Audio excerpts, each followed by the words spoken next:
Hello and welcome to the Biotensegrity Party number 14, featuring the upcoming book from Handspring's Spiral Bound, Integrated Anatomy for Yoga by Karen Kirkness. I am your host, Mariana Barreto. I'm coming from Mississauga, well, originally from Venezuela, but now in Mississauga, just outside of Toronto, Canada. And I am here with my co-host, Susan Lowell de Solortano. I got it right, Susan. Hi, everybody. DC. Yes. And Grant Carr, who is from Nottingham in UK. Hello, Grant. He's there, he's waving at us. And also Chris Clancy joining us from just next to the ocean in Deep Cove outside of Vancouver. I love that. Hi, everyone. Yeah. So today we're also joined by guest co-host Joanne Avison from Brinton in the UK. Hello, Joe, where are you? Yes. Yes. She's muted, I guess. Hello. Make sure we can have her on, right? Joanne, are you there? I think I'm here. I'm here, Mariana. Okay, you are. Okay, yeah. Good. And also Karen Kirkness, who is our guest today from Scotland. Hello, Karen. Hello. Yes. Okay, so Joe, pass to you so we can toast. So tea or whatever it is that you're drinking, just like to drink a toast to progress. And for me, my little magic thing where art meets science. Wonderful. Cheers. All right. So we have a great program today, a lot of wonderful guests. And if you want to just put your comments in the chat, both on the chat here in Zoom, whoever is live with us in Zoom, but also on YouTube. We're going to be checking that often. Past the hour, we're going to go through the questions and your comments, and hopefully we're going to have a beautiful opportunity to share with everyone. So first, Joe, can you tell us about your sponsors, please? Yeah, well, the Biotensegrity Party is an all-volunteer production and of the Stephen M. Levin Biotensegrity Archive, to us, the father of biotensegrity. I know you don't like being called that, Steve, but it's tough, you've got the name.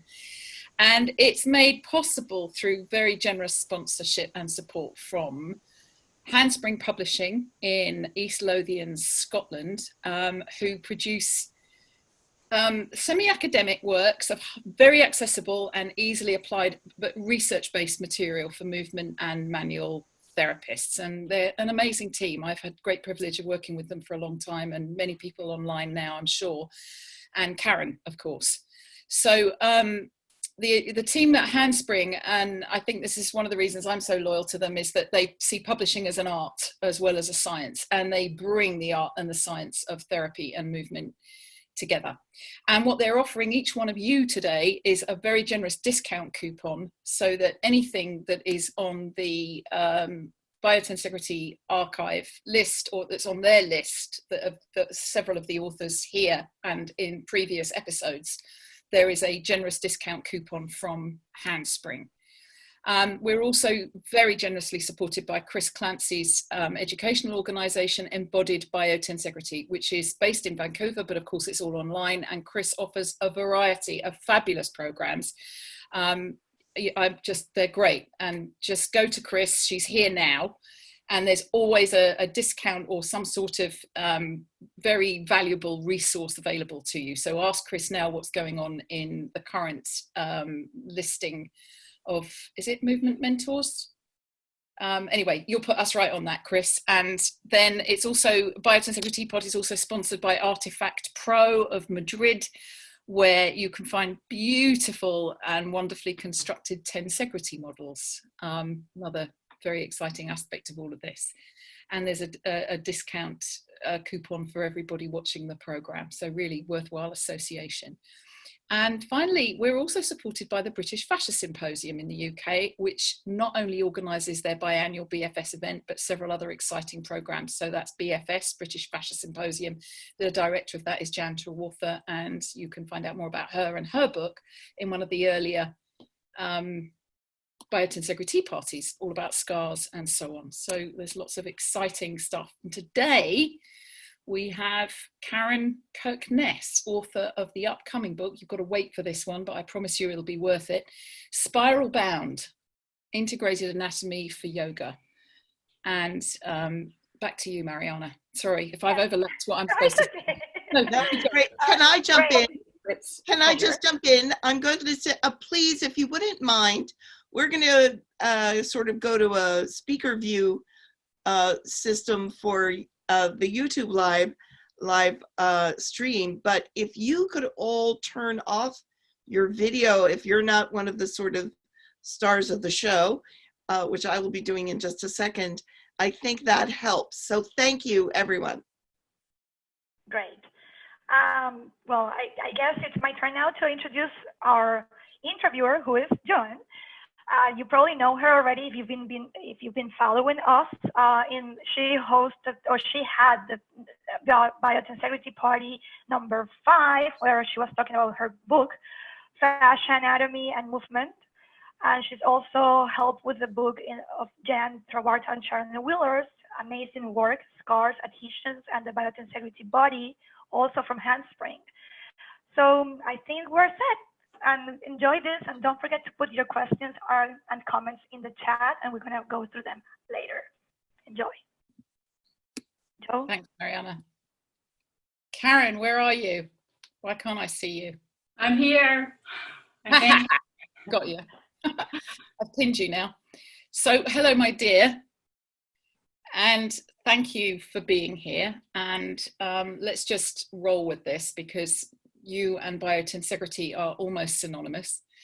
So I'm just going to wax lyrical for a moment about the fact that, one of my key things is where art meets science. And the story of biotensegrity tells us about Kenneth Snelson, who was a sculptor who inspired Buckminster Fuller, who was an architect. And I know how much you love where these meet, to the extent that you have a master's degree, both in anatomy and in anatomy art. So just before we go on to saying that you're a PhD candidate in medical sciences at Hull York Medical School and that you're so totally devoted to this, we're very anxious to make this real. You and I both come from a very, how does the rubber hit the road kind of place. Yeah. So in application, given a starting question, where does art meet science? And I've seen you all over Instagram painting bodies. So tell me what inspired you to bring those two things together. And I know yoga is your expression of that, but this is like a triumvirate. So you know what I mean? So it is. You've placed that very nicely. You triangulated it very well, Joe. Thank you. So for me, the experience of having a body is the best laboratory for exploring anatomy, and I feel that taking it apart, as we do in the dissection lab, it really gets you to a space of understanding the parts. But from an experiential point of view, the phenomenon of having a body is much different than having a table full of parts. So I was very interested in what is the quality that animates all this stuff, because it's just a bunch of parts on a table until movement animates the system. So for me, it's understanding of movement that really drives a practice around putting all the parts back together and figuring out how our place as therapists and as teachers and as movement professionals, how we can understand the parts list and get our nomenclature sorted. And then once we have all of the names and insertions and origins and innervations, then we get a sense of how to put it back together, if you like. So it's this, for me, really, it's the movement that inspired me to go deeper into understanding anatomy from that point of view, and putting it together in the sense of making models. So I would tear it down in the dissection lab, but I would just feel like something was missing. So making models is what got it back together for me. And actually it was 3D printing, where you put together the parts, and then the Mesh Lab software, it triangulates it. So I was always working with this 3D triangulated mesh in my dissertation on 3D printing of anatomy. And that's what made the connection for me between making of models and then biotensegrity, because I kept seeing the same iconography around the triangulated sphere. So that was kind of my entry, was through sculpting and making 3D models. So 3D models of the anatomy. And so let's just put this into a context of being in the field and actually moving. So your yoga that you brought to the table, I know we've had this conversation about that originally you began with Ashtanga, is that right? Was that your original practice? So I'm just going to ask you a little bit about that, because I just want people to get a sense of the breadth of your experience isn't simply focused at the table with the dissection, as you've said. Hold the thought about the triangulation, we'll go round to that. You went into anatomy, you went into yoga originally, I know, through quite a strong and powerful practice. Can you tell us a little bit about that and the application of the anatomical understanding in experience? I think with Ashtanga, you're asked to take your tissues to the limits of their compliance. Also, you're asked to find a corresponding elasticity. So we need to be compliant, but also pull it back together in the strength. Yeah. And in pushing those boundaries, it's, you know, inadvertently and necessarily, you will come up against the limitations, and many Ashtanga practitioners and anyone with a physical practice will at some point meet with those limitations in injury. And through exploring the injury and out of an interest in self-healing, I think that's what led me to Biotensegrity. Well, I love that segue, Karen, because what I know you're not saying is that we should push ourselves to our limits. And I know as a yoga practitioner, a lot of people think yoga is based in how can I stretch more, lengthen more, bend more, fold more things around other places they do or don't belong. And what Biotensegrity perhaps gives us, and you've pointed to that, is this ability to recognize a suitable limit. And did you find that understanding that changed your practice of yoga? I know having 2 children has probably had an impact on that as well. So hello, I know there's actual life experiences come in here too. But I'd love you to talk about how you perhaps changed your approach to the yoga practice or the movement practice as a result of expanding into Biotensegrity, or at least the inquiry that got you there. I know we're jumping about a bit. That's one of my favorite questions now. How can we feel empowered in these lineage-based yoga traditions that come to us through, you know, I'm just going to say it, patriarchy. So we just get these lineages that are very linear, and then being introduced to something like Biotensegrity, which says linearity is impossible. If you want a tissue and you want it to move, then the linear rules don't apply here. So to me, even that point of entry on seeing tissue as nonlinear soft matter, it really informed my practice because it made me feel more empowered to make choices for myself and for my students that I could feel were safer, that incorporated what I was learning about spatiotemporal effects around space and time and the influence of all those factors on tissue at every conceivable size scale as well. So I hear you. I'm going to press you now. I'm going to invite you to tell me what it was, because here's the thing. You recognize Biotensegrity. You didn't get somebody like me selling it to you on your doorstep going, Karen, you've got to get Biotensegrity. It's so important. I know we've had great times in Dundee together and the lab and so on, but that wasn't what happened. You came to Biotensegrity because something in Biotensegrity resonated with you at the human being level. All your knowledge, all that, and we'll get to that because it's fabulous. And I just love the bits I've seen of you painting anatomy on people's bodies.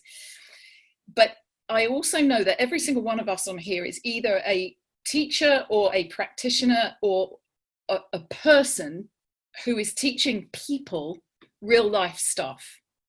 And what I want to know, you as a person, a Karen, not a brilliant double masters about to be PhD, all that stuff. This isn't a technical question. This is a Karen question. Soul to soul, something in you resonated when you heard about Biotensegrity. Something motivated you to get your tail over to America and sit there with Steve Levin at his feet, much as I have every year, you know, and just go, no, I can't actually get enough of this. This is making sense. I know that's what happened. So this is making sense to me. So what was it that resonated in you that made so much sense? And before you answer, the reason I'm asking you is because I know there's a lot of people out there who are trying to explain this stuff to their colleagues. And God knows we're searching for the language. You know, you and I have been up to our elbows in vocabulary for the last 2 years. I love it. And so what I'm saying to you, what, just in your own words, what made you go, this is it? Not all the anatomy I've studied, not all my master's degree, this. Because it's different.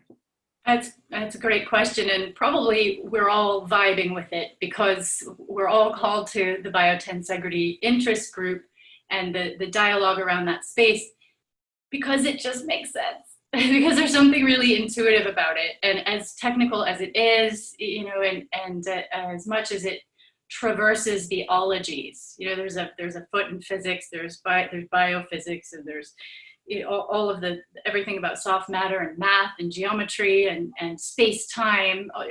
It's kind of endless, and part of it's really intimidating, but we keep coming back to it really on a simple level because it makes sense and it feels right. And to a large degree, I think the big protagonists are also quite generous in inviting us around the campfire to, you know, it does feel like the making of something that's really special. It's like the revolution is happening, and we all are called to it in that sense that the classical model of biomechanics and classical anatomy it's failed us for one reason or another. And so we need something that works. And it's that simplicity and elegance that for sure speaks to me. And even though I carried Graham Scar's book in my rucksack for a year, and it took page by page, and then I would have to read it again and read it again. But then to even get access to Graham, and then, you know, to yourself, Joe, your mentorship has meant a lot. And I think it is the fact that it's an open group, it's open source, everyone's contributing. It makes sense. That's a great, big, huge deal. And yeah, for me, what it is, I find myself saying things like, well, biotensegrity is the actual explanation that you're looking for. And, you know, we both get it challenged on Facebook with, what do you mean? Well, there are no levers in nonlinear biologic forms. Let's not get technical here. We've been brought up with levers and there aren't any. Should we pause and define this lever thing for everybody? Just a quick view. Sorry to interrupt you, Joe, but I feel like you'll be with me on this once you see it. So we're going to share the screen, and then you can see what we're talking about. This that you learn in classical anatomy, and they feed it into you. The anatomical planes, length, width, depth, 90 degrees, and then you get your individual movements in one plane with one joint doing one thing, and 6 scapular actions in 3 pairs. You know, and it's all very binary and broken down into units that were useful for building a foundation for nomenclature. Right, but this is what we're trying to depart from, and just to give everybody a visual, I think speaks so many words. So I'll stop the share and come back to us. I love it, because we're back to art. So now that's a perfect segue for me, because I know what you've also sought to do is let's go from the lever thing. We know the engineering definitions of levers, pin joint, one plane, all the stuff that's just not possible, because we're basically in the round. And what you've done in your work, which I love, and I know you're using it in your book, and I'm thrilled because the art in it is fabulous. Everybody's just got to forward by it now, is the idea that we're not just round, we actually move in spirals. The book's called Spiral Bound. But what I'd like you to do is take us to that via your anatomy art, where you paint on the bodies, because what I'm inviting you to do is explain how people you use the magic words, it makes perfect sense. You said that several times. It makes sense. It makes sensory sense of my experience of sensing myself. So in that forum, you're in a classroom, you've got 20 people, they're all yoga teachers, and they say, Karen, what is it? What happens when you get out paintbrushes? What's the atmosphere, and how does that make sense of this biotensegral wholeness? Go. Big question. I know. Great. So I think for many of us in attendance just now, we want our students, we're inspired to deliver this experience to our students that inspires them in the same way we've been inspired. And we all realize and feel that the limitation of the single plane and the lever activity. And so, you know, there's kind of a one-way system for information, and there's only so long that one-way system of information can really be effective until somebody reaches cognitive load. And in the movement space, you've got people in a room, and even the room as a pedagogical space for movement, it's just not set up for books and for didactic learning. So when we try to make that square peg fit into a round hole, you reach that cognitive load very quickly. And not only that, you reach the end of its usefulness like after 5 minutes. So we need these new tools. We all can work for hours. Don't tell anybody. I'm sure everyone at home, you know, I know. you're not pleased. Attention span 3 minutes max. Yeah, but go on. Yeah. It is that it's not to do with attention span. It's to do with cognitive load.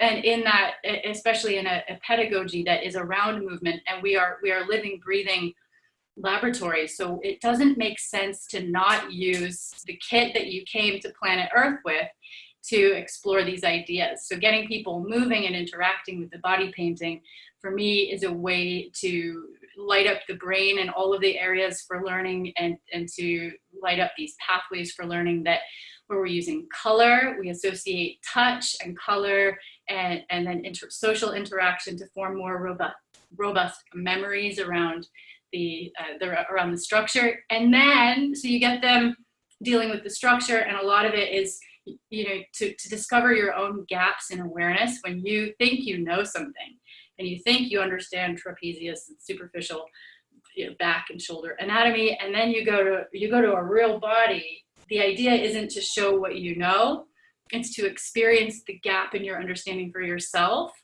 So that, and a lot of people are confronted with their lack of understanding, and they either get a little angry or disengaged. But most people in movement, we're passionate about filling that gap. We don't, there's not an ego, you know, in the room. Usually it really does come down to people getting stuck in, enjoying getting hands-on with each other. But when I've used the same techniques in a medical setting, it's a lot different with medics, because they want to show what they know. They don't want to find out what they don't know. Well, I hear you, and we won't go down the story of being taught medicine with virtual things, and you know, this is where the human dissection program is just so incredible, where you actually get to experience. But to carry on the theme of what you were just saying, for example, one of the things that lit up for me is that you're painting the biceps, for example, and you're painting the triceps of this so-called lever that you showed a picture of. I know you did the shoulder, but let's pretend it's the elbow. And then you go with your paint and you start thinking with your brush, so what's in between? And this is one of the places where I think biotensegrity comes in so beautifully, because it doesn't account only for the things, it accounts for the context in which those things arise, and it includes the in-between. So this is where I think you're using art so brilliantly. I bow to you with respect. I think it's genius. I would, you know, art was my original place, and Leonardo da Vinci, bow. Seriously, Karen, you brought a way of integrating that speaks biotensegrily to wholeness, that you've got your paintbrush, and we come from this beautiful place that we're all waking up to coming from, which is, I don't know. It's a very powerful pedagogic tool, right? Because we're going to go on to how pedagogy is the theme of your PhD. But this whole idea that you stand there with your paintbrush and you say, well, I don't know, what's the in-between? And we get to inquire about that. And we get to include the fascia, because it's cut away in order to find the separate muscles, which is, you know, something that we've talked about in previous episodes. So do people get excited? Do they, is it almost like biotensegrity sits there as the crucible that they can run to for safety, you know? Do you know what I'm saying? I think that's what you do. I think, you know, it's anything reductionist has its limitations. So there isn't one answer that we can put a name on, but it's useful. You know, what is it, the axiom that all models are wrong and some are useful? This is one I think biotensegrity has really embraced. it's that, you know, it gives us something. It is like a crucible or almost a raft or dinghy. So we're moving away from this giant, slow moving cruiser that just doesn't turn. It has no agility to it. It doesn't change. It's just this massive mainstream classical behemoth that we've inherited it. It's an inherited paradigm that has been essential to develop the development of our understanding. And it's the zeitgeist. It's the time we're in. We've all inherited all of this whole worldview, and it ties into all the, I mean, this is maybe a stretch, but I do feel, and Joe, we've had this conversation before, that the paradigm shift isn't just in anatomy or in biology. There's a paradigm shift, a cultural shift going from the linear to the network, to the mesh, to this nonlinear matrix kind of thinking. And everybody wants to figure out how we can involve that in a practical way in our movement practice, not just as practitioners, but also as teachers. But it's exciting that we don't have all the language, or maybe we have a set of language that we're just still working out. And to me, I feel like what brings us together, people here from all over the world, is that we are committed to making that shift away from the easy, where it's easy to just regurgitate what you learned, and you've got your whole academic qualifications behind you when you speak that language. And it's tricky to send the dinghy out away from the behemoth where you've got your credibility well established, and then to go off and start talking a language which actually is still emerging. So I think everyone here is keen to be a part of that, and it's down to people like you that are helping us along. Wow, well, thank you. That's very sweet of you. But I love what you've just said, because what I think it takes the courage for us to do is to not know. And that takes courage. And I think it's not that we don't know because we haven't got a clue what we're talking about. You know, we can go to Leonid for the mathematics and the details behind that as a biomechanical specialist. And we've seen him actually put it into action with children with cerebral palsy that Marietta is very involved in. And everybody in this group, Susan's applied it to Tai Chi, Chris to yoga. You know, Dr. Levin was a surgeon. We've got Graham, who's worked in osteopathy. We've got John Sharkey, who is just so devoted to demonstrating the soft fixed dissection. You know, we've been up to our ears in working with him. And I'm not limiting that to all the other people that I haven't mentioned, you know, that have all come from that. But we have it as more than a common denominator. It's like a phenomenological explanation. And as Steve says, we haven't disproved it yet. We haven't disproved it yet. And I'm absolutely fascinated by the fact that you are a PhD candidate in medical sciences in proper research and anatomy pedagogy. So you're actually looking into kinesthetic methods of teaching. And again, I bow to you. And I mean, you've taken yourself on a vertical learning curve, because to become a mummy twice in the middle of this process, since we started these conversations, I mean, when I saw you in Scotland that time when you were pregnant with the second time, I was like, Karen, are you serious? It was just, I can't help it. Mine's 26 and I'm like, oh my God, I know it's a vertical learning curve, and 1 and 1 is 11 when it's 2 kids. And you're still there, feisty, mothering your community and your beautiful tribe of people up in Scotland, who I've had the privilege of meeting some of them. And how has that inquiry into the kindness, because I've seen you become humbler. It feels to me like the more you learn, the humbler you get. I'm not saying you weren't humble before. You had that wonderful, confident, brave, oh, wow, this is it stuff that takes us all straight off the edge of a cliff because we think we can fly, you know? It's a Bono's learning curve. I've done it. I remember the first time I came across Steve Levin when he was watching a video that I'd done. I mean, I nearly died. And I got so excited with this is it. And I drove everyone nuts with it. And of course, I didn't know what I was bloody talking about. I still don't, but I know that I don't now. And yet in all of this, you've pulled along 2 master's degrees and now this PhD. Whatever anybody says about a PhD, good, bad, or indifferent, it takes a shitload of work. So I bow to you because you're still running a center and you're still teaching people. What is your inquiry based in? Why are you so dedicated to bringing this through the pedagogic journey? What is it that drives you? Well, that was all very generous, and I have to thank you, Joe. Well, thank you for your generosity, but back at you. Wow. Yeah. So short answer. Admiration Society here in the corner. Is that okay? We'll just... Oh, sorry. I love you. Easy. The short answer is, and again, just to relate it to really everyone's that is with us today and this evening in the talk, we've all made an effort to be here. It's different time zones. Everyone will have a family situation or their work, and it's a crazy time, to say the least, at different parts of the world, unpack and repack and figure out how to get back to work. Yoga is going through another major, it's kind of its own kind of pandemic in a way, two of them really.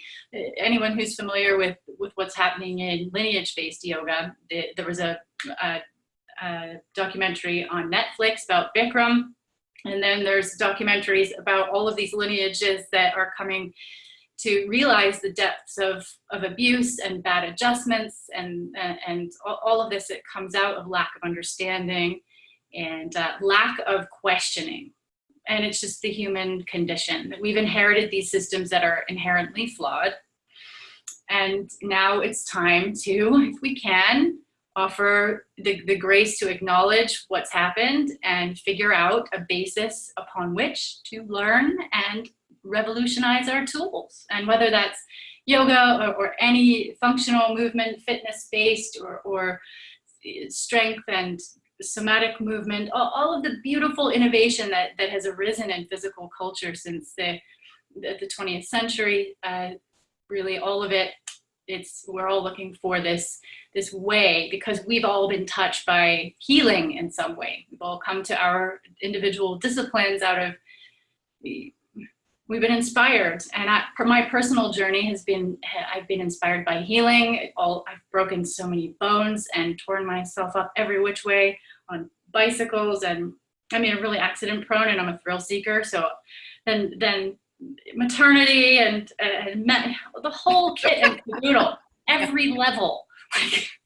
So I know yoga can heal, and I have experienced these so many layers of unlearning through the Biotensegrity education base, through your literature base, and through the generosity of the protagonists, hanging out with Steve and Olga at Steve's house, so generous that whole weekend. And then Joe, when I first met you, I knew you're somebody that I'll know, forever. And you coming from your lineage, the Scaravelli yoga and your influences that you've had, we've never practiced the same kind of yoga, but we bring a lot of the same concerns to our practice. And I know we're interested in preserving the mechanism of healing that we've experienced through whatever modality we practice. We want that for ourselves forever, and we want it for the next generation of practitioners and our clients that we see. And so for me, I'm passionate about it because I know it's good, and I know there's a lot of shit,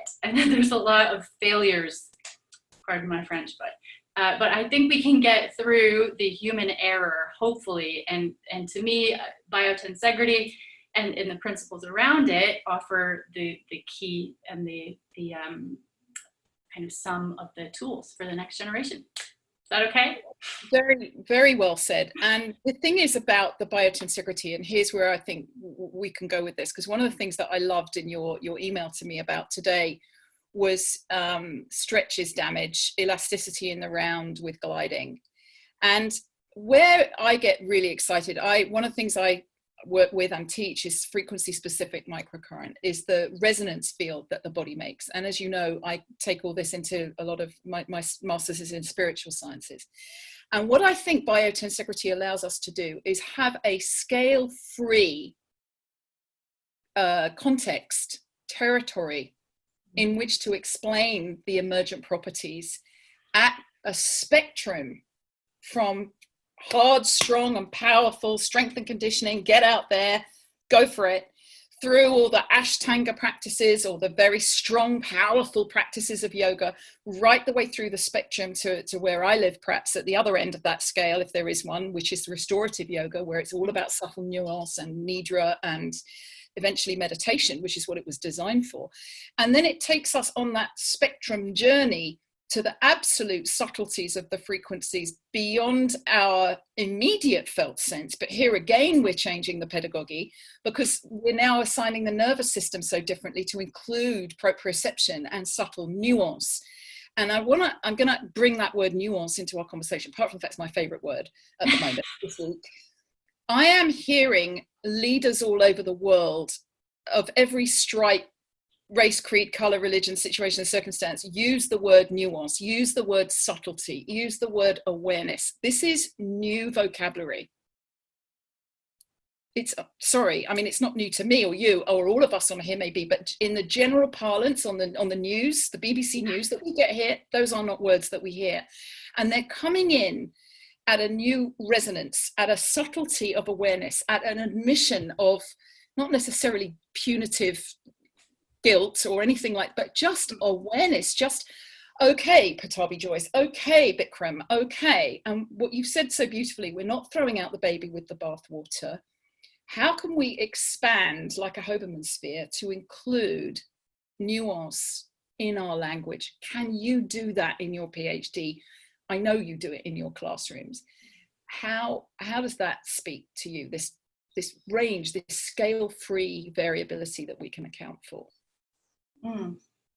It's a big question. Yeah.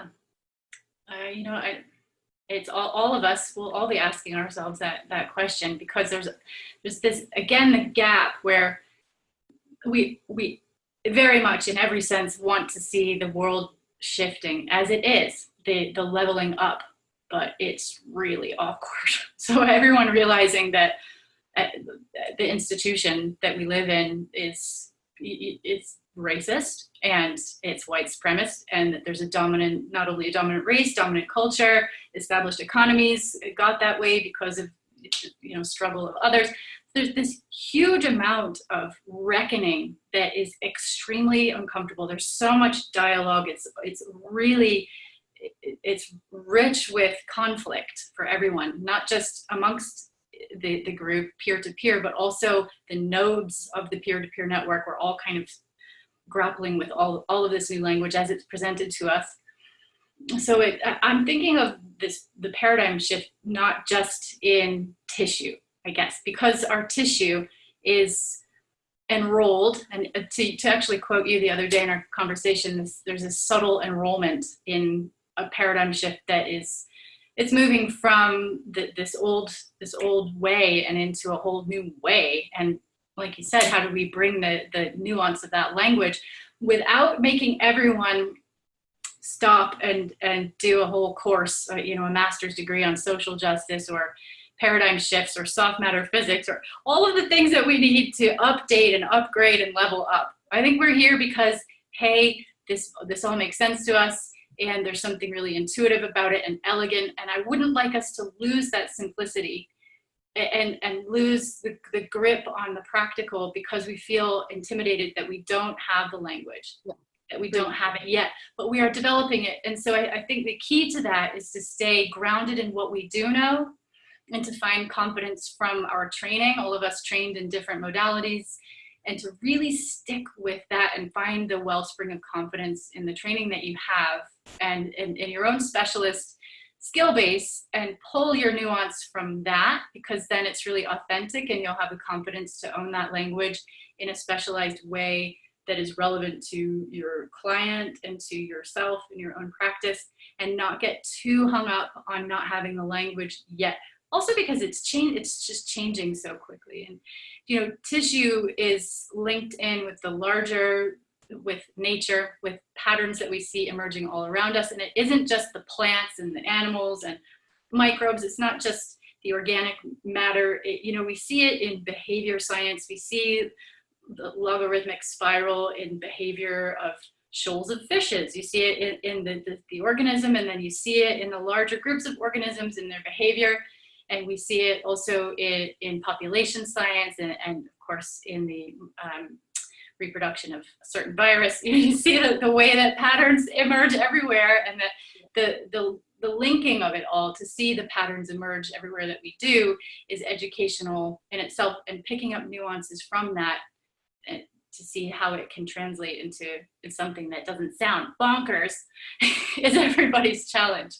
Yeah, and I think one of the ways you do it, and I know we're really looking forward to coming online together with the traditional pedagogic tools and then talking about how the more subtle biotentegral and fascial matrix works with it. So watch this space, guys, because we're really excited about it. But it's emerged from these conversations. And I think one of the things you've achieved is that by bringing art to the table, when everybody's standing in the room with a thing of paint and a paintbrush and they're painting each other, there's social engagement, there's social interaction, there's laughter. I mean, let's not forget learning and laughter have such a, it's like something else happens, something bigger than us, something that is nature herself has a joy to express. And it's almost like, you know, we are allowed to enjoy learning. We are allowed to have fun. And what I think we can do here is bring the art into the science so they can self-reveal. Does that make sense? Integrate and reveal themselves through each other. Yeah. Yes.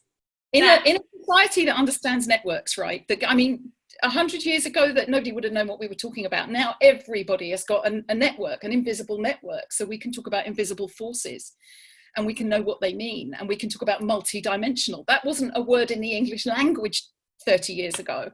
I mean, I'm sure it was, but you know what I'm saying. And what you've done that's so beautiful is brought the triangulation. Speak about it. I mean, I know I'm going to wax lyrical. I shut up. Which I love when you do. About triangulation. Okay, triangulation. So we're all round, and you know, right. So I was really interested in the emergence of this icon. You see it everywhere, and it's called low poly or high poly. Some are lower frequency and some higher frequency. Shapes everywhere in pop culture, in the media. You see organic forms. Now the graphic designers are making them into triangulated shapes, and I wish I had a slide to show you, but you'll see it everywhere now that we've been talking about it. And so that idea of breaking down something that's in the round to facet it, to create facets around it, to sculpt it. That's what you have to do in order to make a 3D print. And I discovered this through experimentation because I wasn't getting it in anatomy. I could only go so far with dissecting it, and I had to memorize every nerve and the neurovasculature, the superior mesenteric artery, and it was just I couldn't do it all from taking it apart. I needed to put it back together. Maybe some of you are really physical like that, and you need to take it apart, put it back together, and take it apart again, and put it back together. So the 3D printing helped me to pull an image into the computer so I could see and turn it. It was a 3D image, and I could turn it around. And what the computer needed in order to understand the thing in the round was it had to carve the facets, and it had to do that. I think Marianne has just appeared to tell us we need to hurry up. All right. Okay, so I'll hurry up. So the anatomical model had to be broken down into triangles in order for the computer to spit out a 3D model. It wouldn't work with rectangles and squares. It would look like Mario or Luigi. You know, look like Rubik's cube. It's not a Rubik's cube. It's a high frequency icosahedron. Yes, yes. So if anyone's of the, you know, if you remember Nintendo and Mario and Luigi, the like bit guy, you know, you get the 90-degree angle, but you couldn't make it look real if you used squares. You had to use triangles to make the mesh. And then I thought, well, cool, it looks real from the outside, but it's still not doing the thing that I'm interested in, which is moving. So it was going from carving and from making it look real from the outside, which was good. It was an improvement on the squares, but in order to make the plastic move, the thing had to not only look like mesh, triangulated mesh from the outside, it had to be a 3D mesh of triangles, and they couldn't be static. They had to actually move. And then flash forward 2 years, Biotensegrity. Done. That was brilliant. Wasn't that brilliant? That was we have tons of comments coming from the chat, and I think the first one, Joe, you're gonna read them afterwards, but the first one, they asking if you have something to share in terms of the paintings that you're doing while you're teaching this. Is there anything that you can share with us? Yes, I can. Can you give me a minute? Yes, sure. And then, Joe, there's a little other questions or comments. Like, this is amazing. Thank you. Thank you for this. Well, she's amazing. What can I say? I knew that. Right, let me have a look. I'm looking at through this, and then at the hour, we're going to do the station identification. Okay, so we're good with that. And meanwhile, while you're searching for that, there's a question, how can we pre-order Karen's book? I've put the link to the book on Handspring right inside the chat box, and I'll put that on YouTube as well. The really old one. Okay, I'm just going to share this one with you because it's got some impact, I think, but it's an older one. And here it is. Now, can I give a shout out to my supervisor and friend, Dr. Gabrielle Finn? She's Professor Gabs Finn from Hull York Medical School. She's the one who taught me the body painting. Can everyone see this? Yes. Yeah. So this is an example of the superficial layers of the upper back and shoulder. Again, there's limitations with this, right? It's still parts, but yeah. It gives the kinesthetic experience, and it's a rich sensory experience that there's no technique that's perfect. There's no learning technique that gets you to grips with going inside a moving body without harming it.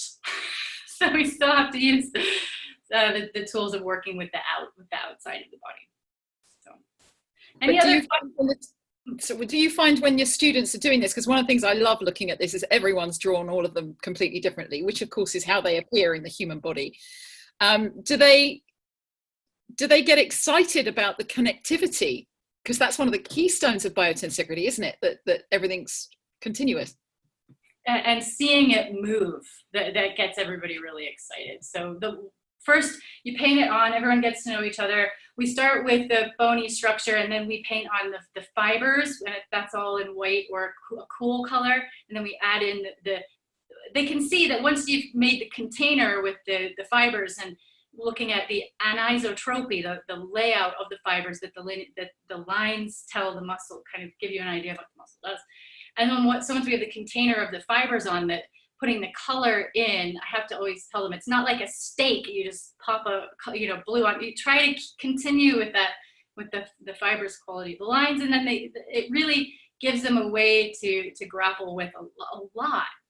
A lot. Not just where the muscle is. It doesn't just float there. It has to be attached to something. And so then just another image for some of you that are interested in subtle body anatomy and who've seen that image in the Hatha Yoga Pradipika about the vayus. So we're using body painting also to illustrate some of the more subtle directionalities of flow in the body. And so this is my colleague, Amy Hughes. So I painted her with the vayus on. In case you know what vayu are, learn about that in my book. And what about, do you have, somebody's asked if you've got anything from a 3D point of view that you've done that you could show them? Oh, yes. Let's see. It's just it's a lever like we saw before. Oh, a lever like... No, not that. That's what I'm saying. I don't mean that. I mean, you know what I mean. 3D. Okay. Yeah. So let's see if I can find that. So while I'm finding this, Mariana, are we okay for time? Yes, we're doing good. Maybe, Susan, do you want to come in now for the sponsors again? We're just finding the pictures. We do have a list of questions as well, so. Yeah, and I want to ask my question because I'm going to be really selfish about that because, but I'll do the sponsors first and then you can answer the question. But mine has to do with,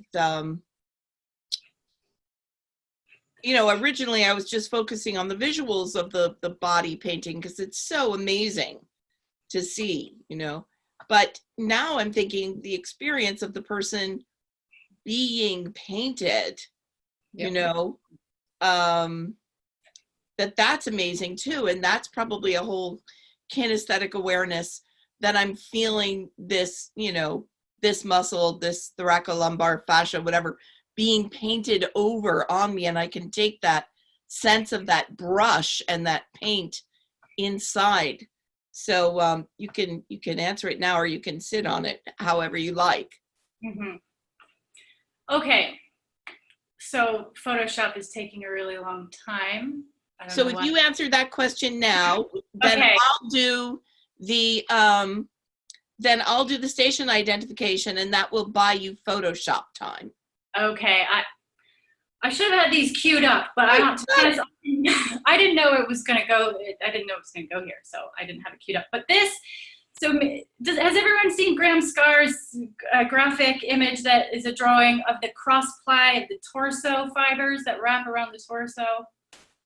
Or maybe some of you have seen it. Anyway, about the helical tensegrity and then the cross-ply fibers that constitute the matrix of. Okay, so anyway, this is an idea going a little bit deeper. I body painted Stu Gerling. So a shout out to Stu, who's a colleague yoga anatomist. You can't see his head, but that is him. And these fibers come across the body. So we were going a little bit deeper into the fibrous matrix. I don't know if that answered your question, Susan. Yeah, just like what someone learns from feeling this being painted upon them. Yeah, and how that would translate into a more robust memory of the structure and what it would feel like to reinforce, because you're using then 3 or 4 different senses. The person who's painting, of course, has their own sense in the motor action, but the sensory action of the sensory experience of receiving the paint would form its own memory. So you could be passive learning, very efficient. Yeah, receiving the paint and receiving the brush, the pathway. Anyway. And the effort of that person, you're also receiving the effort. Yeah, that's great. Okay, I think that's one of the reasons it's such a powerful pedagogic tool all around, actually, Susan. And another question, and I think you've got to do something first, but we must remember to talk about hypermobility, Karen. Somebody's asked several times. Okay. Great. Okay, well, once again, to be quick about it, this is Biotensegrity Party number 14, featuring an upcoming book from Handspring, Spiral Bound, Integrated Anatomy for Yoga by Karen Kirkness. And we have guest co-host Joanne Avison, also a Handspring author and biotensegritist, amazing type person, graciously doing the interview. So we'll continue with that in just a second. Our Biotensegrity Party events are a production of the Stephen M. Levin Biotensegrity Archive in Washington, DC. And the mission is educational. We've got stuff for download, free materials, and so you can check out biotensegrityarchive.org, and that's also how you get on the mailing list to get a registration for this. So if you're watching on YouTube and you'd rather be part of the Zoom group, that's the way to do it. We want to thank once again Handspring Publishing, the amazing, wonderful publisher for so many of us in East Lothian, Scotland. I just sent my final files to them 2 days ago. Woo! So progress is happening. If you give me the reference I want. Which reference? You'll tell me. Yeah, bonus Pasha. Yeah. Yeah, you'll figure, let me know what you need. Now, Susan, you have to send me that reference. Okay. Okay. So also we want to thank Fernando Tejero and Artifact Pro. So both Artifact Pro, I don't know if we still have we still have a coupon from them for our viewers, and also Handspring, as Joanne mentioned, a very generous discount from them as well. And Embodied Biotensegrity, which is Chris Clancy's educational venture, is also a sponsor and making this possible in terms of all the technology. And so we want to thank Embodied Biotensegrity. There's special offers to be had there as well. Thanks to, we have volunteers, Mariana Barreto, who is hosting today, such a delight. Rachel Tudor, who's doing all kinds of things behind the scenes that you don't know about, but thank you for doing them because it makes everything smoother, and our new volunteer, Lisa Babiuk, who is learning the ropes as well. And then we have sponsorship from the British Fascia Symposium in the UK. And they don't only organize the British Fascia Symposium that was just a few months back, they also do other events, exciting programs in the in-between times. So check them out, and we'll get you those links in the chat. So I think that's everything. Can I just jump in, Susan? Yeah. I just want to let everybody know about next week's tea party. Oh, before we go on to the meet and greet. And next week we have our first ever multilingual event online. We have breakout rooms in Russian, Greek, Spanish, Portuguese, German, and English. So normally we put the registration out in the newsletter the Wednesday beforehand, but this is going to be a big organizational task for me. So I'm actually going to put it out now and encourage you to register early so that I could get a leap ahead on getting everything organized for that. And also to share it with your friends. I know we've got Pedro here. I see him from Portugal, and not Portugal, excuse me, but Brazil, and Anna. Olga's here. So if you guys can take that link and share it out with your communities, we're really excited to Hey, Chris, see what's going to happen. Yeah. Is it too late if there is a group of people in a language that we don't already have? Is it too late for somebody to come forward as a host? Save that for next time, or what do you think? I think it depends on the situation. If we have, we would need a co-host, somebody who is, you know, has a reasonable knowledge of biotensegrity to be able to step forward in that position, and also just for someone to help them organize. That would be getting the word out, just being there to record on the computer so the co-host or host can really focus in on facilitating the discussion. Yeah, and that's another So thing. it's a maybe, strong maybe. And if you're interested in that, talk to your peers and connect with me sooner rather than later, because if it gets to Monday, it's off the table until next time. And they also have to be able to come to the tech meeting on Thursday. So about 24 hours before. Yeah. Tech meeting is on Thursday, and we need at least one, preferably more than one person from each breakout room at that tech meeting. Yeah. So, and already we've got an amazing group of people that are helping us out. So we're really excited about this, and thanks everybody. And they're all going to be recorded, and with any luck, we'll be able to put them all up on YouTube afterwards. So this is that all live stream. Yeah, that is important to say. Yes, that is the streaming on YouTube won't be on each language. That's going to come later, right? Because we're recording every session, and then we're going to post that later on the archive channel. Right, okay? right. So the streaming on YouTube is going to be in English. Good point, Mariana. Somebody's going to tune in and say, "What's going on? I thought it was supposed to be." So the streaming is going to be in the original English that we usually have, but we're recording all those breakout rooms and we'll pop them up. Very exciting. Right, and this is a real, all of the Biotensegrity parties are a team effort. This one is even more so because we've got groups of people coming from all the different language groups to help out. Many of us, I can only speak English, well, a little bit of grade school French. And so, we have different people coming together, and we will see what emerges. So thank you for that. I'm going to hop over to YouTube now. And are we Are we going to go to gallery view now for the second? That was my call. Yeah, you want to turn on your cameras now so we can see you. And now we're going to go through the questions, Joe, that you have there and the comments. Yeah, I've got a couple here, Marietta. One is,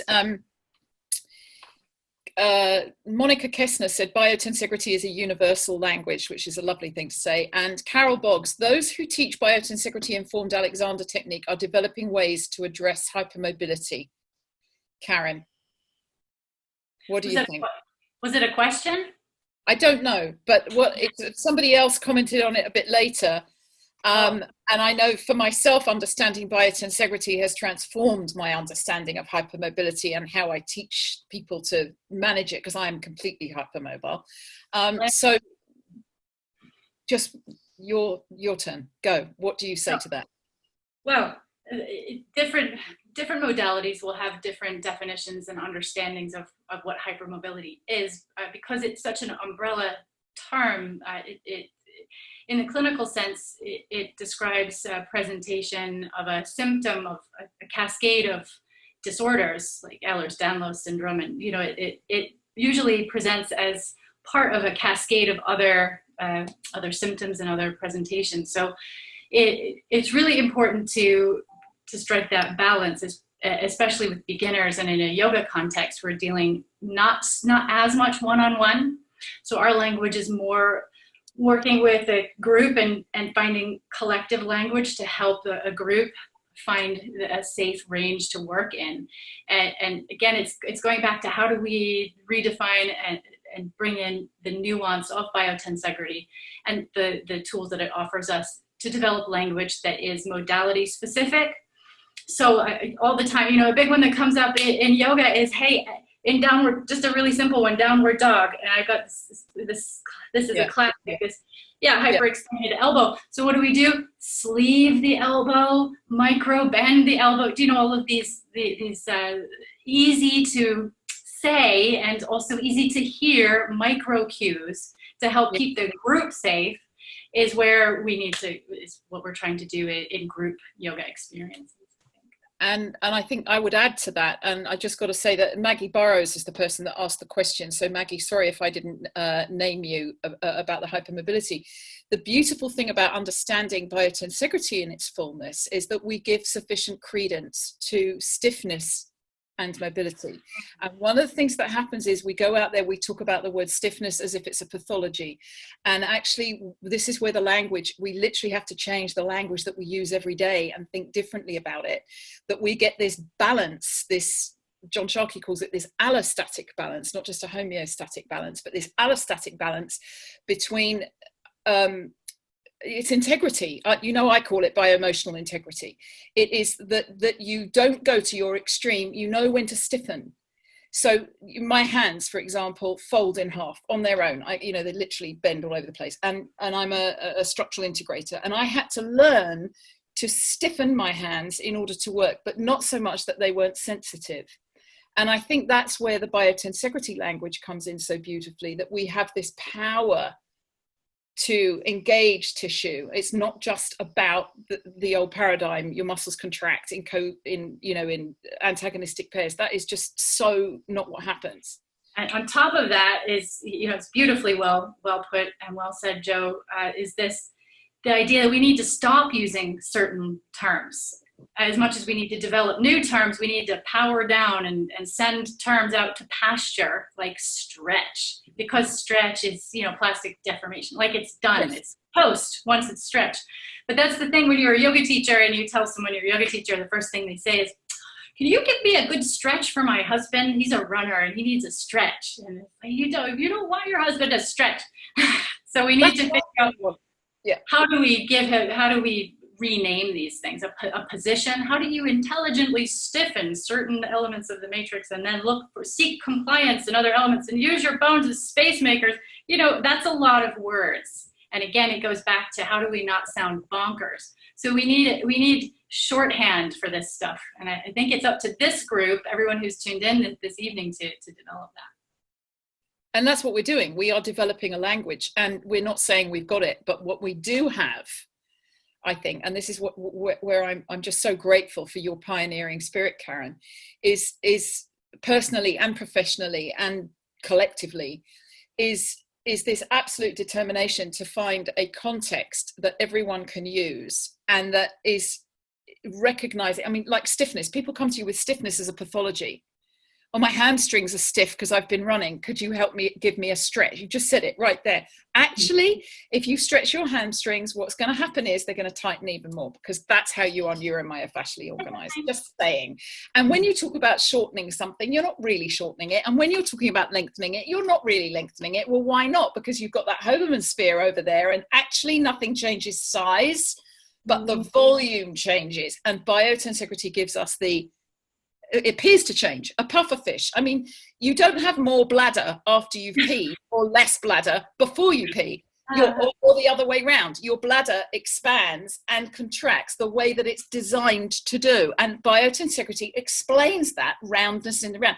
You and I both know babies, those of us that have had babies, I am friggin' telling you, the day you fall pregnant, you find out that we're round, right? I mean, how round?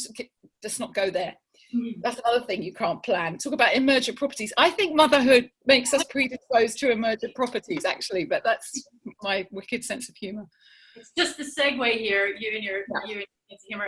Just to share this image, the screen that you should be able to see is, can you see this blue heart? Yeah. Yeah. So this is a screenshot of the mesh heart. Okay, so this is what the computer sees, and then the other one that once it's printed out, then can you see this one, the red heart? Yeah. Right. So these things in the round, you know, the heart and the uterus, all of them cross-ply, layers of myofascia, one laid onto the next, and the fibers all at a cross-ply, which allows them to be quiescent. To stretch, see, I have to keep checking myself. So no, it's impossible. So allows them to expand to the requisite level to perform a function biologically. That's the point, Karen Kirkness. That's the friggin' point, that it allows them to expand to the level that is appropriate for you at the time. And one of the things I think we both do in our own different ways from what we've said is teach people how to recognize what that is at any given time, because it changes. And if you're hypermobile, what you want is a cue for the same basic logic, but that you apply it at a different point in the process of the training. And that's what I think we're trying to do, is get a sliding scale. And one of the things, people talk about layers. You just talked about layers. And of course, we know from videos like Jean-Claude Gamberto's work, we know from the dissection in Dundee with John Sharkey, where we've got, there are no layers. And what's so beautiful about biotensegrity is it explains the depths in this scale-free way, that how the cell works. You know, we've got organelle to the cell, cell to the organ, organ to the organism, and so on. And I think what you achieve with your painting, somebody's commented in the comments that you're painting the superficial muscles. You know that. I mean, it's one step on from nothing, but how do you teach that? I mean, you can't cut someone open to paint the transversus abdominis, if you call that a deep muscle, or the psoas, for example. How do you paint the psoas? Karen? You know, it's very carefully. Yeah. There are people out there who say you can't even, but most people don't even know where the psoas goes, let alone, I mean, they all think it goes down the inside of the pelvis. I never mind. But what do you do with deeper structures like that to call? I'm sorry, I'm not naming everybody that asks their question. I think that's where we have to go to the embryology, really, because you know, when you're talking about, well, there are layers, but they're not really layered, and they interdigitate and they feather, and they're spatiotemporal. So now you see them, now you don't, and it's quixotic, and it's like poetry in motion. So really, to see the unfolding and unfurling of the embryo, and how those tissues, the proto-tissues, literally curl around the, you know, that induced central axis, and that process to keep you kind of like, it's a chicken and the egg sort of a story. Where do you stop? Because you take it back embryonically, and then you're questioning, well, quadruped, we're just biped, quadruped, and then you start talking about evolutionary development and species-wide, how these patterns are patterns that connect, and they're not patterns that dislocate us, but that connect. So looking at the superficial do you know what, especially in my profession, I don't know what everybody does, but many of you are linked into movement. People are really well-meaning come to yoga teacher trainings, but guess how much anatomy they've ever studied? Like a lot of them, none. They're changing careers. Like I have former lawyers and people who are high-performing corporate life, but they're done and they want to come to yoga because they've experienced the magic of it, but they have no anatomy at all. So my choice, and you've maybe faced this as well if you're educating at the teacher trainer level, is like, how do you bridge the gap? And how, in a sense, it's almost a fresh canvas so that you don't have to waste any time unindoctrinating them from their indoctrinated classical anatomy background. So, there's a freedom there. But we have to establish a common base in the nomenclature. And so that baby with not throwing the baby out with the bathwater idea is that we don't have to throw it away. Just because they're superficial muscles doesn't mean that they're not worth taking a look at. And for people who have no background at all, it's an approachable way that gets people interested and inspired rather than intimidating them out of the gate. And also, let's be honest, those are the just under the skin shapes that they can readily see. It's not a whole conversation about how we segue into the actual bridging of what they do. But there's another question that I think what you've just said is a lovely segue to, which is about the spiral motion. You were talking about evolutionary movement and bringing in spiral. Your book is called Spiral Bound. How does it really, there's a question here from Doug Johnson. If there is no shortening or lengthening, what is the process of stiffness and limited range of motion? And what is the process of increasing flexibility and mobility? What would you say to that? I know what I would say to that, but what would you say to that? Well, we could spirals. Okay, which one do we do first? Spirals or spirals, and then let's go back to Doug's question.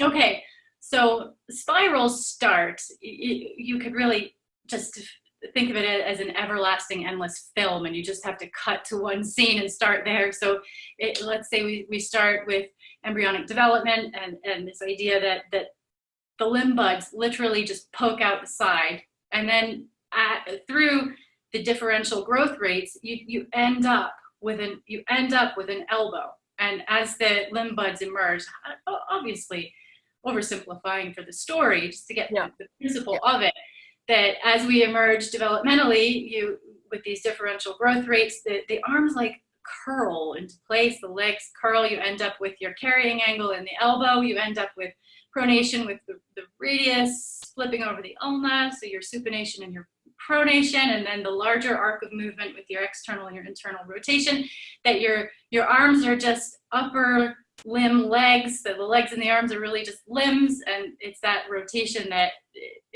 it's the leitmotif of embryonic development. And continuing into the use of your adult configuration, the arms and legs, it's to explore those original developmental movements that where the shape takes its own movement. And John Sharkey does the most beautiful piece on how the actual heart comes into the body and spiralizes the body, and everything emerges from that. It's absolutely beautiful. So that's one of the things I love about Biotensegrity, and what I love about your book is that you brought that spiral, you called it the leitmotif, the logos, the whole, it's a spiral arcana, and it comes in, and of course the tropocollagen and the collagen and the fascia, and we're not going there because Steve says all this fascia about fascia, but that's how we build ourselves. So it's spiral nature. It is a spiraling helical protocol, but we have to make the leap from a linear pedagogy into something that allows us the roundness to get to spiraling. And I think this is key to the question from Doug. If there's no shortening or lengthening, what is the process of stiffness and limited range of motion? It's spiraling. If you get spiral, remember we're all made out of one piece. This isn't a discussion about how these bits spiral to each other. You've just talked about the radius and the ulna spiraling over each other as if they're different pieces, but it was all made out of one original piece. So can you talk about how you went, because your book is called Spiral Bound. So what took you into range of motion? is it Douglas? Is it his question that I think the spirit of his question is, hey, what about sarcomeres? You know, these things are shortening. We know that. We know they're shortening. But we do. You know, it's not to say that contractility doesn't have a place in the model, because of course it does. It's just the idea that overall on balance, that the changes, the material changes, have different time scales that aren't accounted for in the linear model, that it's just really so oversimplified in the linear terms that you don't get the longer term effects that play into the model in the round sense. So if in terms of finding space for spirality and how we move, and for practitioners to get to wade through the jargon, because I think a lot of times these discussions like these, we end up in the conflict of words and terms that are from not an outdated modality, but different timescales have produced a whole literature base and sets of nomenclature that don't jive, that don't get on. So you're never going to speak banana to an apple. You know, we'll never agree. So when we look at embryonic development, you see what used to be, still is in mainstream, these germ layers that are, again, going back to layers. And this is from, you know, your great mentor, Jaap van der Wal. He's talking about that the layer it's a useful model, but then ultimately these, on every level, every conceivable level, even time space, you know, you're taking proto tissue and pulling it into an arrangement, and then it disappears and becomes something else. And it's the stuff out of, you know, Harry Potter, really. It sounds bonkers, so we don't have a language to describe it, because embryology, it's this, you know, what is that about in embryonic development, that you recapitulate phylogeny, and we know that's not true. So we know that embryonic development doesn't show us every species development along the way. But what I think we do, you know, in particular in postural yoga and in the experience of having a body and playing with it, essentially, is what we're doing, is we are recapitulating our embryonic development. We are finding out, well, how did this happen? How did I even get here?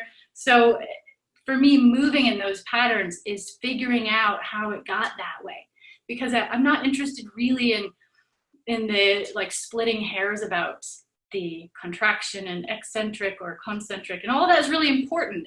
And we need a literature base that continues to check those terms and offer checks and balances in the literature base. But my interest is in all of us continuing to evolve the language away from the weeds and away from the jargon and into something that is more practical. So in terms of, let's just say your arm. So you've got, you know, your arm at your shoulder. We've got at least 3 different terms for rotating. Supination, but that's only when you're talking about your forearm. And then we've got flexion, but flexion involves supination and, you know, all the way up to external rotation in the shoulder. But what if that could just be one motion? What if you looked at it not piece by piece, but it's just one emerging motion. Yeah. Spiral motion. Be like, and then so there's one that goes external rotation and one that goes in internal rotation. And if you want to put your arms all the way back overhead and eventually catch your ankles, which some people might want to do, if they're okay, Ashtanga. Yeah. So Ashtangas, they want to take it to the limit just to see what's possible. And that, to me, is the interest. It's a topological interest. It's the same people that dig knots, that really want to find out all the ways that you can tie a rope around itself without it gluing to itself or snapping. And really, that's kind of what we're in Ashtanga yoga, pushing the boat out to sea. And what I found in practice is that I can't progress, if you like. And I use that term not in its spiritual context. I'm talking about topologically. Like if I want to tie myself into a deeper knot, I can't do it with one plane. It has to be spiral. And it has to be because of what we know from classical anatomy and biomechanics, which is now being upgraded to biomotion in case anyone didn't get the memo. So you get it. We have this thing. We have all these rhythms, So Scapula Humeral rhythm, for example, and the Scapula Humeral rhythm is talking about how not only the humerus has to rotate, but also the scapula has to rotate, the clavicle has to rotate in order for flexion of the shoulder to happen. And if I want to keep going with that flexion, the rotation has to continue. And that if I want to do back bends, there's posture families, like we have different kinds of knots. And breaking the posture families up, you start to see the commonality and the patterns of rotation if you're interested in that progression. And so one last point on that is that I don't feel that deepening the knot work is tantamount to injuring yourself. I don't feel that performance yoga is divorced necessarily from the therapeutic side, so that you can feel good in these postures if you do them right. Can I jump in? Yeah. I just want to say we want to let people unmute themselves and ask their own questions. We get a little less formal in this part of the event. And I think Maggie might have a question and she can unmute and ask it if she wants. I think I can unmute you, Maggie. And then I think Lisa Babiak also has one. Let's try that again. All right. Every time I unmute, it mutes again. So I think we've been doing a nice little dance. Sorry. It's also sort of what we've been talking about, isn't it? These beautiful spirals that you're talking about.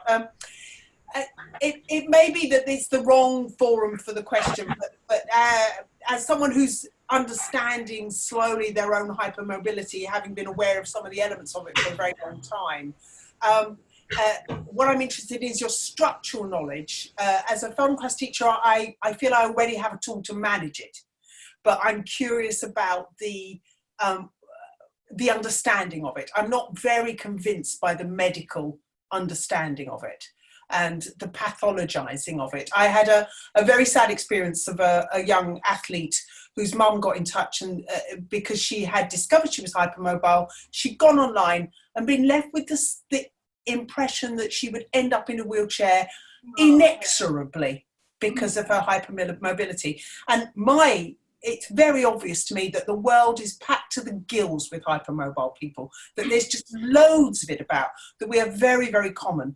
And this idea that it's always this kind of very severe and dangerous experience is not true. At the same time, I've had exactly the kind of problems with chronic pain that people with hypermobility often have. So I just am curious about it, but structurally, that's what I'm curious about. If anyone has anything to share on that. Before we get into the answer here, I'm going to ask everyone who's not talking to please mute yourself, because we were unmuted, all of us together, and there's a lot of noise coming. So just whoever is asking the question, you can unmute yourself, and then of course Karen and Joanne are unmuted. Go ahead. So do you want to talk about this one, or? Yeah, I have a model. I'm just looking to see if it's easily accessible. Hold on. Where's my other one? I can't find the other one. But this is my brilliant model of the Manhattan Toy Company. I don't know why I can't see the one that works better, but I can't. This is the Manhattan Toy Company model that got squished in my suitcase over and over and over again, and a little bit pulled out of shape and stretched, basically, which is the S word in my world. And basically it doesn't bounce back, it deforms and it doesn't reform. And one of my pet peeves is that hypermobility, now please understand, I know what Ehlers-Danlos is, and I know it can be very severe. But I also have people coming to me as a structural integrator with scoliosis, and they've been told as if scoliosis is a pathological disease. Now, these can be extreme. So I am not talking about the extremes. What I'm talking about is the huge spectrum from stiffness to softness that biotensegrity embraces and explains and acts as a context for. And what happens, scoliosis is the name of the shape, And hypermobility is an accusation from some fields and a label that I personally think is totally inappropriate. From a yoga point of view, and I think you would agree with me, Karen, that if you see somebody going on the floor to force themselves into dog pose and they're trying to get their heels on the floor and their elbows are hyperextending, their task isn't to lean into the extremes of the pose. The biotensegral limits are to gather themselves in and hold themselves. And one of the people on my, the last Yoga Teach training I ran, she's an absolutely fabulous ballet dancer. She's fabulous. And her knees hyperextend something like 6 or 8 inches behind center. It's absolutely horrible. But she has such precise control. And I've seen her dance Swan Lake. And it was just beautiful. And she said, I just had to train myself to work harder to compress my over-tensioned tissues. And Biotensegrity offers you the logos, the language to describe that. And I'm going to offer just one little example.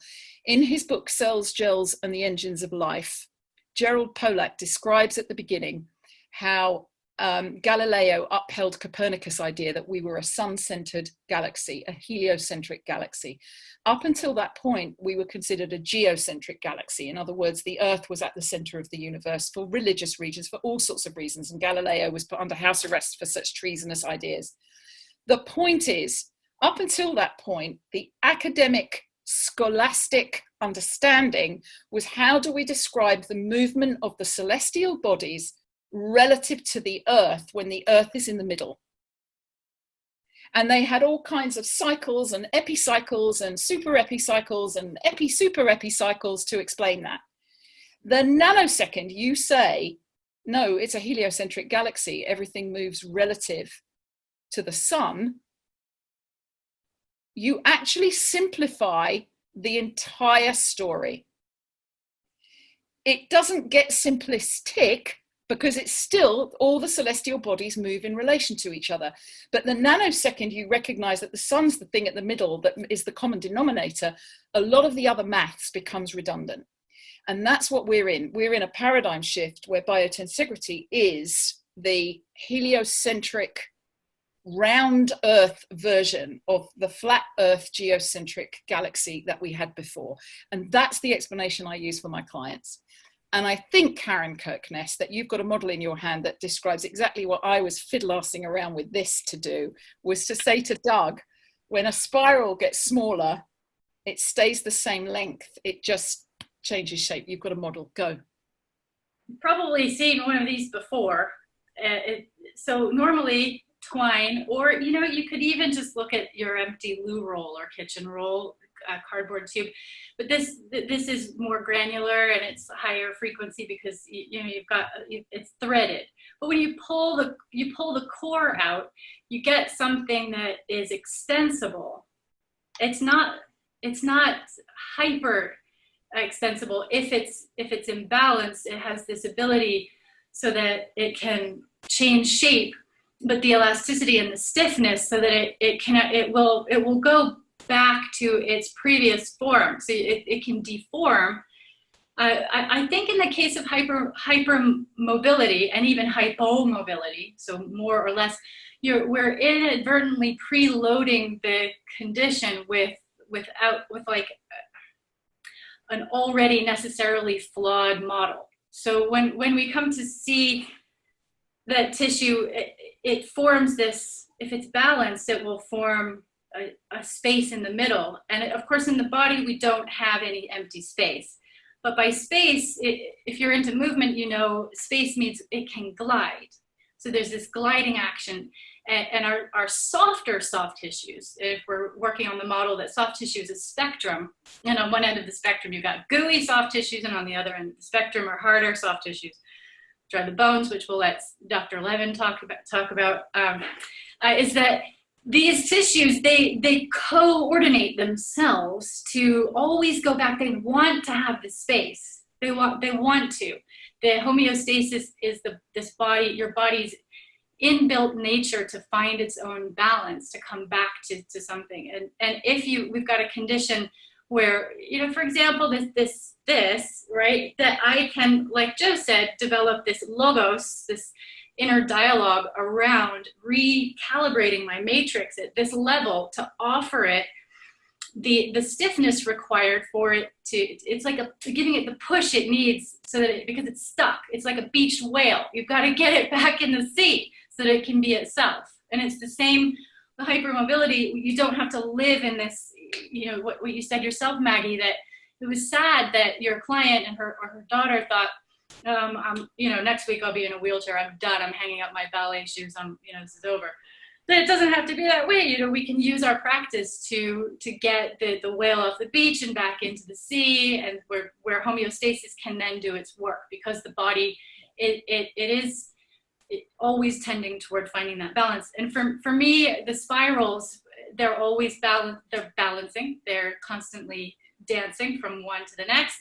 And we co-create and bring the body back into that space, because inside the tube, when there's space, there's potential gliding, there's potential movement. But when it's off or when it's kinked or out of balance, then we don't have that tubularity that brings the glide, like joint play. You know, this idea that the joint does have the ability to glide, and that you know, anyone who's studied the excursion of tendons and the way the hand and the way that we're always looking for rotation so that the fibrocartilages that are more vulnerable inside, and that's one of the reasons why hypermobility is so problematic, is because if you're hypermobile, you don't have the stability around joints that then degrade and pretty much break down much sooner than they have to, because we're not, you know, we haven't evolved to live forever. Our joints will all fail if we live long enough. It's in the post for us all for joints to fail.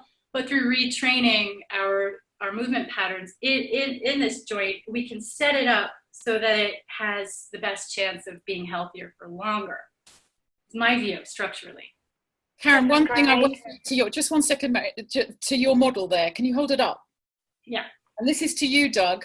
This never changes length. There's always the same amount of string in the model, and we are whole. So it's not about lengthening and shortening. It's something else. It's the spiral boundness is I think folding and unfolding is the nearest I can get to it, but that's a shift in thinking. So that's all I wanted to say. Go. Somebody else has a question. The shape shifting that we're always talking, right? Okay, Yeah. yes, we have 2 more questions. Lisa, one, and then Bonnie. And then after this, I think we're gonna come to a kind of end. Okay, so go ahead, Lisa, ask your question. Thanks, Mariana. Karen, I wanted to know, with the small amount of time that's allowed or offered, not really allowed, but offered in a teacher training, from the Biotensegrity perspective, how do you, or what do you feel is sufficient, again, with the time frame allotted in a 200-hour, how do you see that being taught in a 200-hour teach train anatomy? What a great and very, you know, proactive question is, right, how do we make this practical, quick? And I'm just curious if you maybe want to put in the chat window if you are a yoga teacher or an educator in the movement formerly known as yoga, because I hear we're not really, do we even call it yoga anymore? So how do we deal with the offering Biotensegrity to a group of disparate backgrounds, shall we say, people who haven't studied the body at all apart from their own personal experience on the mat? I think using these idiokinetic tools, they're ideas of movement, and they're very simple. They're really get it in their hands if you can, and get them to make a model. And this, you know, Susan was very inspirational about this. She's every time she offered me a lot of her time for free on Skype, and said, just get it in your hand. You can't really talk about it very much. We run out of words. Joe, you say this all the time, that we just don't have the language yet. So if you try, if we try to teach it with words, we are going to set ourselves up to fail. So if you can figure out a cheap and easy way to make a T icosa, and you know, you could go to, this is where I think, especially now, it's an exciting time to be part of the movement, because the protagonists are very generous with their time. And that, you know, you go to these symposia and the meetings that they offer, John Sharkey's Biotensegrity dissection, for example, you get around the table with these people who are offering ideas, not only verbally, but they've always got a suitcase full of weird models, and you can get a lot of ideas from them. And nobody's really, you know, hoarding of them. As long as we continue to reference each other in good faith, and you reference them and let people know where you get your ideas from, I think we can, I think they're happy that it's in open source. So just, if we can get people to build the models. But I still don't think there's any substitute for people who are serious about seeing clients or students in a body sense. They still need to memorize bones. I don't think there's any. Joe, what do you think? Sorry, Karen, do you think we should learn the muscles? Sure. Yeah. Her question was around how do we bring biotensegrity into a 200-hour where you have to teach, you get 10 hours of it. I teach the ABC course, Anatomy Basic course, and that's exactly what I do. It's 100 hours altogether, but it's just a foundation for exactly that. And it's in small bite-sized pieces, and it does not drop the topographical tool of learning the origins and insertions in the bones and the muscles and the nerves, because you simply know where you are when you're talking. If I say to somebody, that's your hamstring, that's your quad, and then we all know what we're talking about, we have a common denominator of a language. What I think we're in danger of is two things. Number one, it is therapy or fitness program specific. My yoga teachers that come out of my yoga teacher training school are not surgeons. John Sharkey has to teach advanced brain surgical techniques to brain surgeons. He needs to friggin' know every single dot of every vessel, bone, muscle, bit, possibility, pathology, everything. I don't need that knowledge. I'm teaching yoga. I need a little bit more because I do structural work. It depends is the answer. Maggie, cells, gels, and the endings of life is Gerald Pollack. And he's done work on the fourth phase of water, separate thing. I just saw it in the chat box. So that's one thing, that we don't all need absolutely loads of anatomy. But what I do think is really valuable, and why I love Biotensegrity, is that we provide a context so that people understand they're learning that anatomical, topographically, as a context to sit inside the topological model of the living body. And that is where we are home, because we know we're in a heliocentric universe, and we could be learning about Neptune, we could be learning about Pluto, we can be learning about the celestial bodies, we can be learning about another Mars. So let's be specific that we know that we're talking about Mars and not Pluto, or Neptune and not Saturn. But let's have the logic by which we know their distance from where we are is measured by the sun, not by the earth. Let's know what we're at. And it's that context that I think is so powerful. And what I love about your work, Karen, is that you bring that into action. So you don't have to learn yoga to paint a muscle on somebody, but you also don't have to sit there and write down the names of all the parts. You've actually got to put them on someone and paint them. So it's a physiological kinesthetic experience of the aesthetic. It's not all cut down to the anesthetic. And that's I think one of the issues for me is the intellectual side can be very anesthetic. It's like it's got nothing to do with anybody. And then suddenly this is to do with everybody. The body over there that you're painting becomes real. And that's what I think you've achieved. It is so specifically, and you brought it into spiral bound. It's a work of art. I'm probably the only person here that's seen any of the artwork. It's beautiful. So brava, mama, brava. Yes, I don't know, Joey. Buy the freaking book. Sorry. Yeah, we have, like, we're coming to the end of this meeting, but we do have, I don't know if you want to comment about Bonnie's questions. We also have Anastasia and Rachel as well, but we have to keep it short and concise. So can we try to do this? So Bonnie was asking about the prematures, preemies babies and the double joint.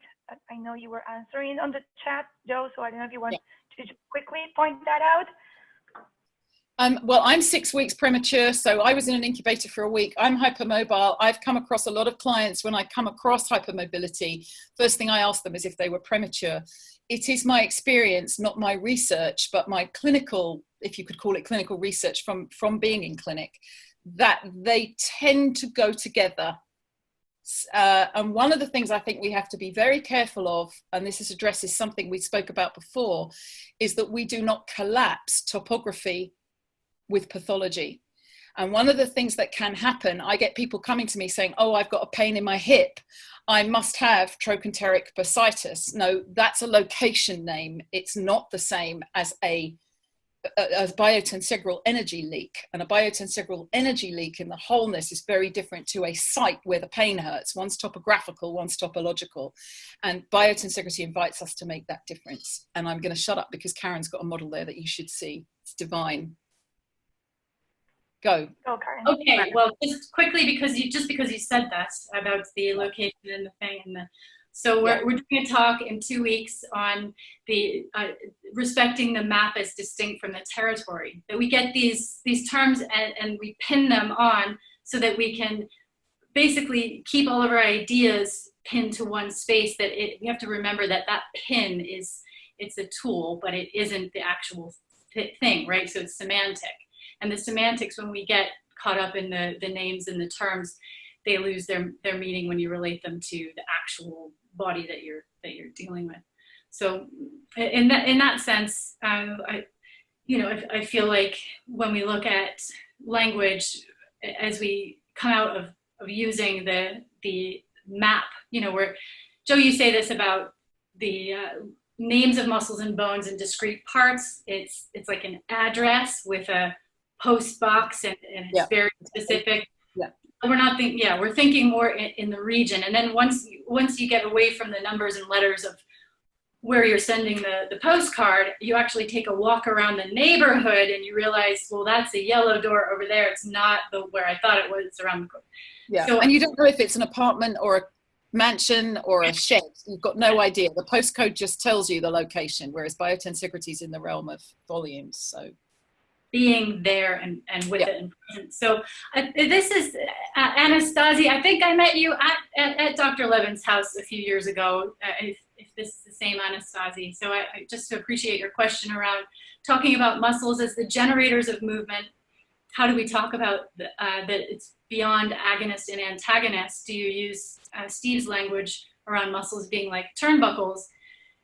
And I think this question is down to the idea that soft tissue in movement acts as isometric and isotonic, that it all comes together in integrated couplings. So in the couplings, when you influence one at one end, it moves the thing at the other end. And once it's pumped up with movement from our biological activities under the hood, if you like, or if you're in the UK, it's under the bonnet.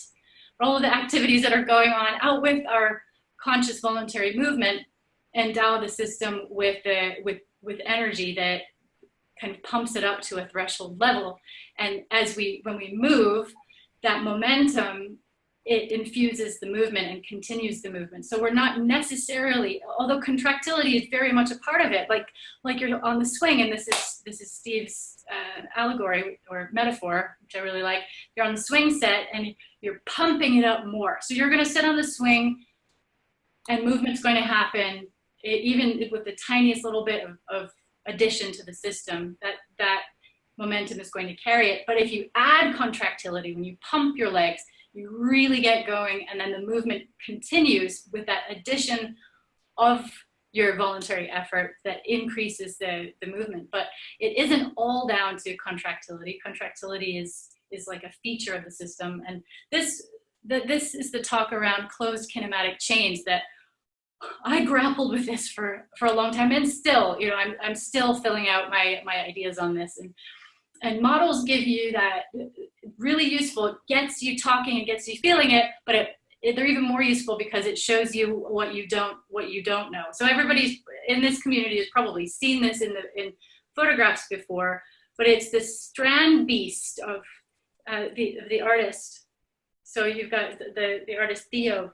He's Theo Jansen. Yeah, Jensen, but you don't pronounce the J yet. I was going to say Jensen. And we've got like -2 minutes left. So okay. maybe somebody can pop that strand beast in the chat. And was there somebody who had a question and we missed them? Was there someone before Anastasia? Funny, but we already talked about it. John already Okay, talked about that. Yes. Yeah, so I think we are, I mean, this has been lovely. And I think the conversation, I mean, there's room for more tea parties here, right? So I just want to say thank you, everyone, for being here. Thank you, Joe and Karen, for this wonderful, wonderful opportunity. Thank you all for your questions and your comments. I am really, well, first proud to be part of this community and very, very happy for the opportunity that we're giving others who are curious and who are kind of willing to know more, and they asking sometimes the right questions. So that's very inspiring. And again, I don't know, Susan, we are talking about the sponsors one more time, right? No, we no, don't we're have good. time. Okay, we don't have time, so that's it. We're done. Go. Okay. Thanks, everyone. I would say cheers again. You have toast again one more time. Cheers, everyone, and thank you for being here. Bye-bye.